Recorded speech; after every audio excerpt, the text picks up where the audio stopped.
타공의 티베트 이름은 라캉입니다. 이 이름의 뜻은 매우 아름답고 상징적인데, 라는 신, 부처 또는 신성한 존재를, 강은 언덕, 평원, 높은 곳 또는 머무는 자리를 일컫습니다. 그래서 전체적으로 신성한 존재가 머무는 곳, 부처님이 머무는 언덕 또는 신들이 기뻐하는 평원 정도의 의미가 있습니다. 오래된 이야기에서 문성공주가 티베트로 향하던 중 석가모니 불상 즉 조불이 이곳에서 움직이지 않으며 나는 이곳에 머물고 싶다 라고 했다고 전해집니다. 그래서 부처님이 머무르기를 원한 곳이라는 신앙적 의미도 함께 덧붙여졌고, 나중에 라사의 조불과 똑같은 형태의 불상을 이곳 타공사원에 모시게 되었다고 합니다. 탑이 많은 공터를 뜻하는 중국식 이름 타공. 광활한 초원 위에는 거대한 마니석과 타르초, 그리고 오래된 불탑들이 바람 속에 흩어져 성스러운 분위기를 자아냅니다. 특히 해질 무렵의 타공사원은 사람이 세운 사찰이라기보다 설산과 바람이 오랜 기간 함께 빚어낸 하나의 법당처럼 느껴집니다. 낮게 내려앉은 빛 사이로 타르초는 천천히 춤추고 멀리 야라설산은 말없이 하늘을 떠받치고 앉아 있습니다. 그 고요 속에서는 바람마저 멈추지 않는 만트라가 됩니다. 한 달 동안 림포체를 따라 그의 수행과 연결된 캄과 골룩의 이름도 모를 성지들을 여행한 뒤 홀로 떨어져 성도로 돌아가게 되었습니다. 그 길의 쉼터에서 강렬한 인연에 이끌려 타공에서 며칠간 머물게 되었지요. 바람이 넓고 부드럽게 뺨을 스치고 설산이 멀리 다정하게 열려 있으며 기도와 침묵이 지나는 사람들보다 더 오래 머무는 곳.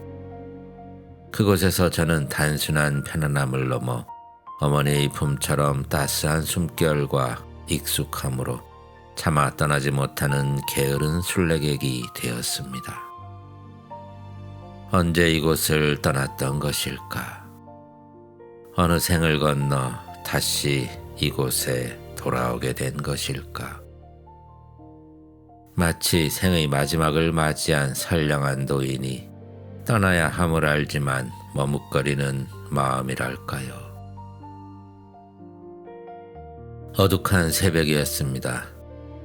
삐걱거리는 나무 대문을 밀고 나가자 차가운 공기가 천천히 얼굴에 스며들었고 감추어두었던 외로움이 밀려왔습니다. 무엇이 나를 이곳으로 데려왔을까?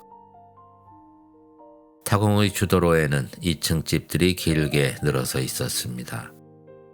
아래층은 작은 가게들이었고 위층은 가게 주인들이 살아가는 집이었습니다.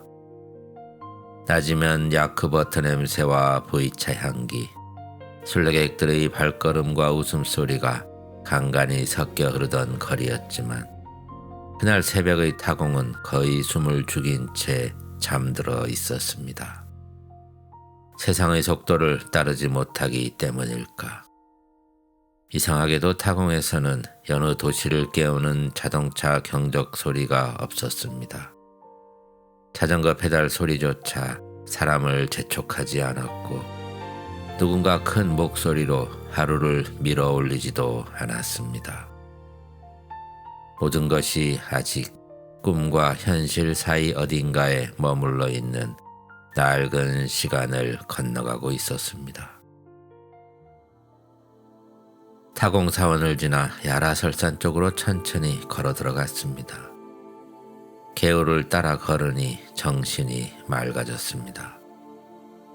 처음에는 사람들의 낮은 목소리가 멀어지고 그 다음에는 드물게 지나가던 자동차 엔진 소리마저 사라졌으며 마지막에는 내 안에서 끊임없이 이어지던 생각들의 찬양조차 조금씩 희미해졌습니다. 저는 마치 떠다니는 구름 조각이 된 것처럼 가벼워졌습니다. 그곳에 가면 누구나 조금은 조용해집니다. 아니, 어쩌면 조용해지는 것이 아니라 본래 자기 안에 있던 침묵이 천천히 돌아오는 것인지도 모르겠습니다. 오랫동안 외면했던 깊은 침묵은 어느 순간 두려움을 건너서 자신을 비추는 거울로 마주서 있습니다. 그리고 저는 그 안에 비친 자신을 마주합니다. 타공초원을 지나 야라설산 쪽으로 더 깊이 들어갈수록 세상의 소리는 점점 더 지워졌습니다. 동방아 촛불의 푸른 새벽빛 품속에서 가느다란 물길만이 순례자를 따라왔습니다. 그리고 다시 만난 순례자를 위로해 주었습니다.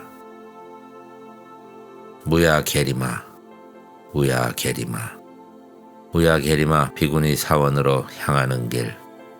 물길을 따라 이어진 좁은 길로 들어가 조금씩 계곡 안쪽으로 파고들었습니다.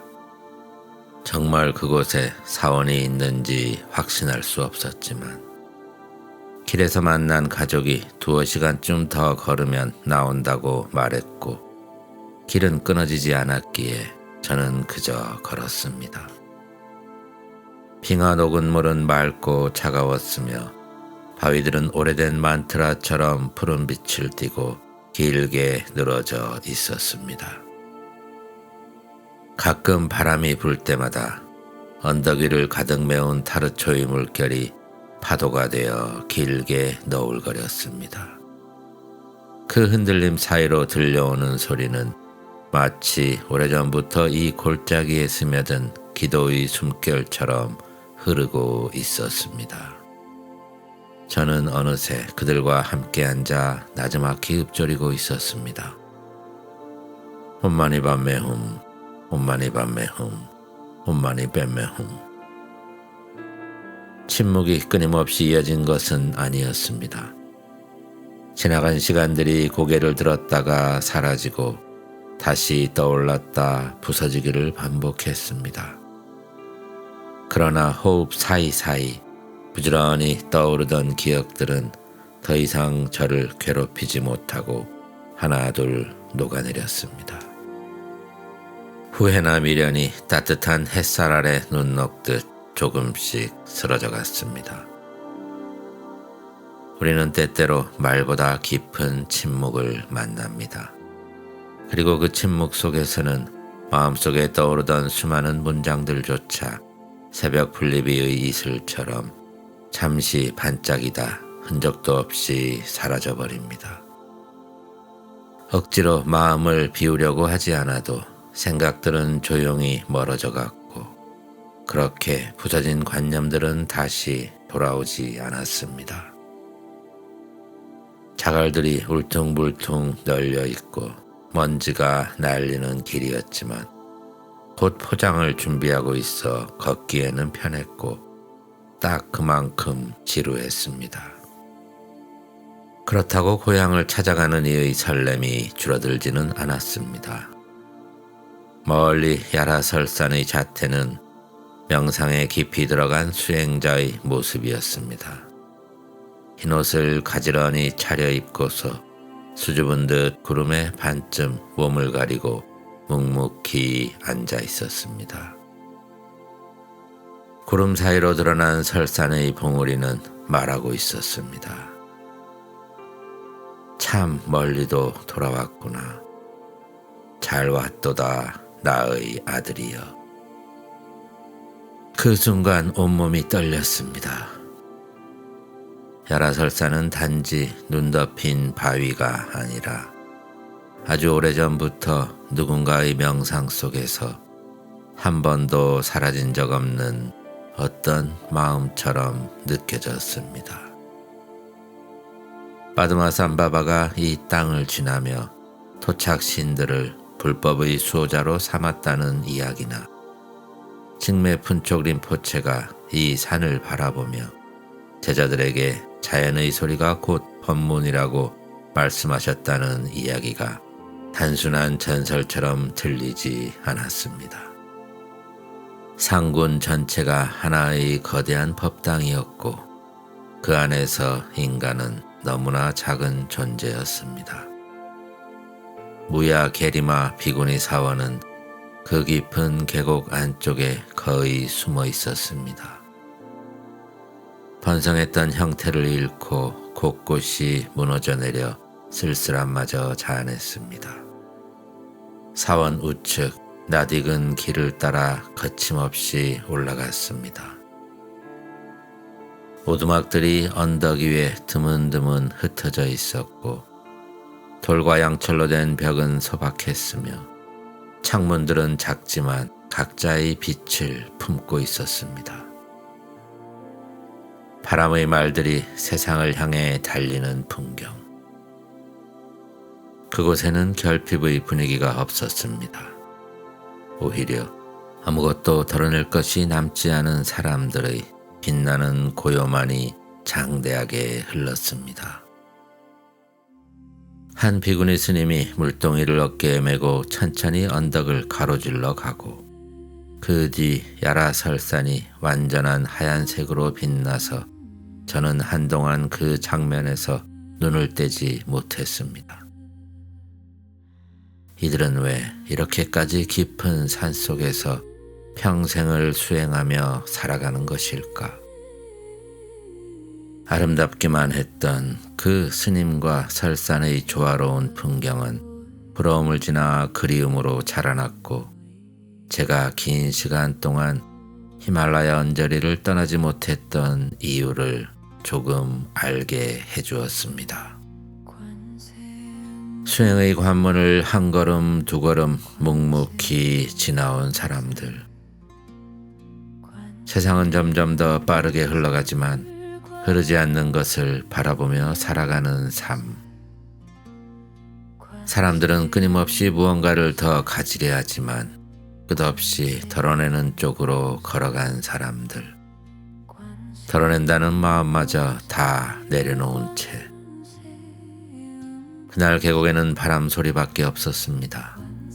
그 소리는 타르초를 지나 마음을 쓰다듬으며 멀리 멀리 날아갔습니다. 그리고 아주 가끔 어디선가 낮게 밀려오는 만트라의 진동. 그 소리는 사람의 목소리라기보다 산이 아주 오래전부터 혼자 되뇌어온 숨결이었습니다. 얼음 냄새와 젖은 흙 냄새, 볕에 오래 마른 양털의 냄새가 희미하게 섞여 있었습니다. 저는 언덕의 양지 바른 곳에서 설산을 향해 앉았고 깨어나 보니 두어 시간이 흘러 있었습니다. 직매 분촉 림포체의 만트라를 들었고 오랫동안 막혀있던 머리 왼쪽이 뚫렸습니다. 그때의 설렘과 환희로움 그리고 떨림은 그대로 눈앞에 펼쳐진 풍경과 닮아 있었습니다. 낮게 가라앉은 구름, 말없이 흐르는 물길, 푸른빛 바위들 사이를 스쳐 지나가는 바람의 결까지도.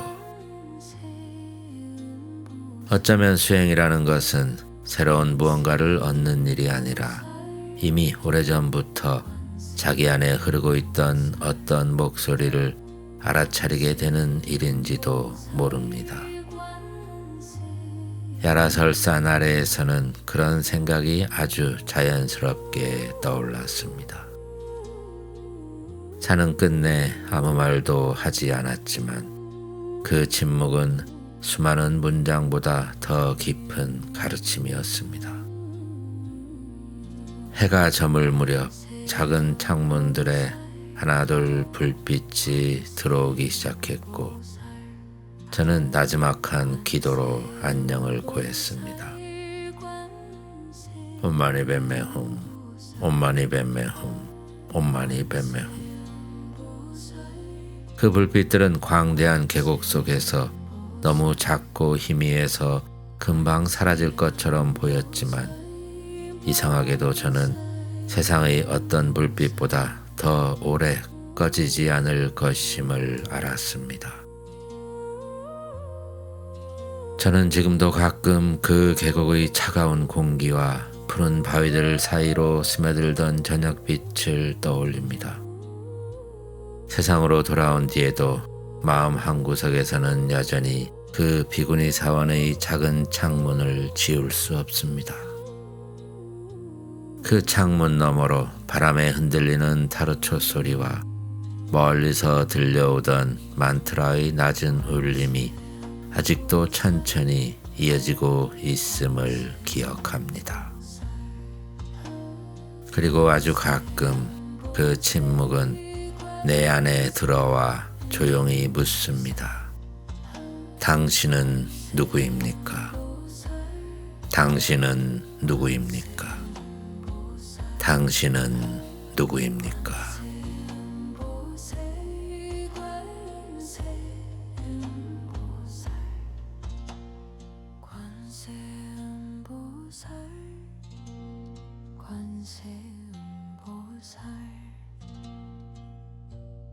관세음보살 관세